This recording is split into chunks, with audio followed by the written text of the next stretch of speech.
Bonjour à tous. Alors aujourd'hui on va parler d'une solution anti-spam qui s'appelle Mail in Black. D'abord, et là c'est le graphiste qui parle, je voulais saluer le travail de la communication. Le nom est génial, le logo est très bien pensé et je trouve que le design du site est superbe. Maintenant on va voir si le produit est à la hauteur de la com. Mail in Black, comment ça marche? Alors admettons que je veuille envoyer un mail à johndoe@example.com. Mon mail est intercepté par le MIB, qui me renvoie un mail me dirigeant vers une page d'authentification. Là, j'ai une image avec un texte en couleur, voilà la page d'authentification. Donc là, j'ai mon image avec mon texte en couleur, humain, qu'il faut que je rentre dans le formulaire ici. Donc là, si je rentre humain et que je valide, c'est ça qui doit me permettre de me différencier d'un robot. Donc si je valide, qu'est-ce qui se passe? Le mail est transmis à John, évidemment, et mon mail à moi est mis sur liste blanche, ce qui fait que je pourrais envoyer des emails à la personne sans être bloqué une seconde fois. Bon, moi je trouve que même si c'est qu'une fois, c'est un peu lourd pour l'utilisateur, mais sur le papier, a priori, c'est efficace. On me demande parfois ce que je pense de cette solution, et je réponds en général que ça doit être facilement contournable. Le problème, c'est que j'ai pas fait les tests et qu'ils font croire sur parole. Dans cette vidéo, je démontre comment on pourrait s'y prendre un spammer pour créer un robot capable de lire l'image. Pour ça, on va utiliser Python. Allez, on va commencer par regarder un peu le code source.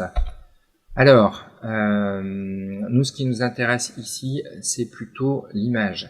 Donc, on va cliquer sur l'inspecteur, cliquer sur l'image, comme ça nous ramène directement au code.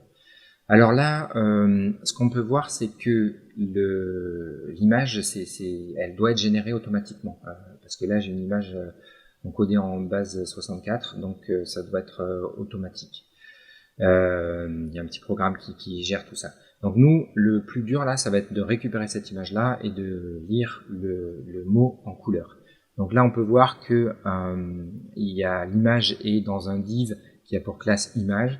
On va se servir de ça pour la suite. En termes d'algorithme, voilà ce que ça donne. Alors, déjà, on récupère l'image. Ensuite, on la parse avec Beautiful Soup. On récupère le code de l'image.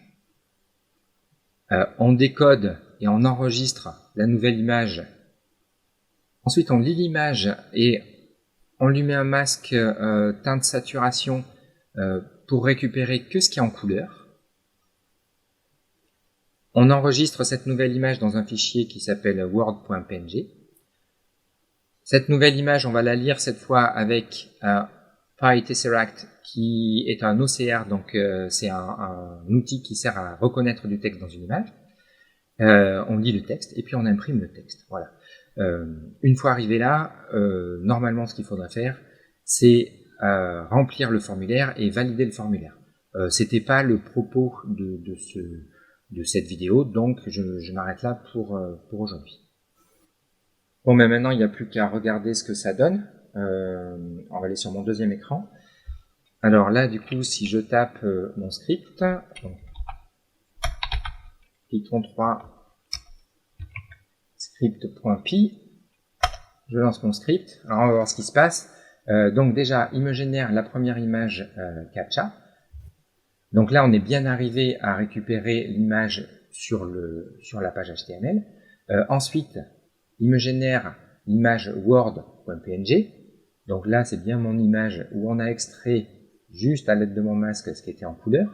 Donc là, humain. Ensuite, il m'a lu l'image. Et là, du coup, il m'affiche le résultat humain. Alors, je voulais juste montrer qu'avec moins de 50 lignes de code, on pouvait venir à bout de ce type d'anti-spam. Mon propos, c'était pas de dire du mal du MIB. Je trouve juste que leur solution est un peu légère et demande à être améliorée. Je dis pas que ça fonctionne pas, ça doit marcher avec la plupart des spams, mais je pense qu'il y en a qui arrivent à passer au travers quand même, et sûrement qui font comme ça.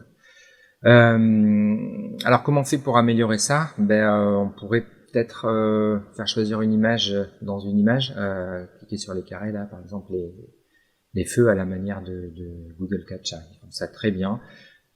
Et là, pour le coup, hacker un système comme ça, ça demande un peu plus de code, voire une IA et une grosse équipe derrière.